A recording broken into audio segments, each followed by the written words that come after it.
Hi, welcome to ടക്കേഴ്സ് rich.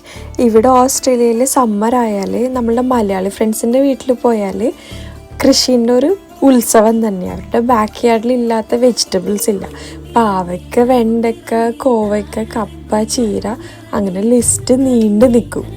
അങ്ങനെ ഇവരുടെ കൃഷിയെല്ലാം കണ്ടു തുടങ്ങിയപ്പോൾ ഞാനും ഇവിടുത്തെ മിക്ക സമ്മറിൽ ചെറിയൊരു വെജിറ്റബിൾ ഗാർഡനൊക്കെ ഒരുക്കാൻ തുടങ്ങി.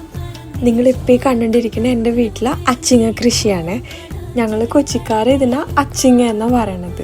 പല നാട്ടുകാരും പല പേരിൽ പറയും. അച്ചിങ്ങ പയറെന്നും പയറെന്നൊക്കെ പറയണ ഞാൻ കേട്ടിട്ടുണ്ട്. എൻ്റെ ഈ അച്ചിങ്ങ കൃഷിയിൽ ഞാൻ 3 കാര്യങ്ങളാണ് നോക്കിയത്.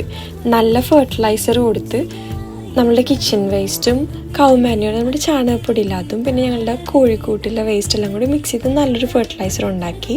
പിന്നെ 2 നേരം വെള്ളം ഒഴിക്കുമായിരുന്നു. പിന്നെ നല്ലൊരു മതിൽ പന്തലുണ്ടാക്കി, നല്ല ഹൈറ്റിലുണ്ടാക്കി. നിങ്ങളിങ്ങനെ ഒന്ന് ചെയ്ത് നോക്ക്.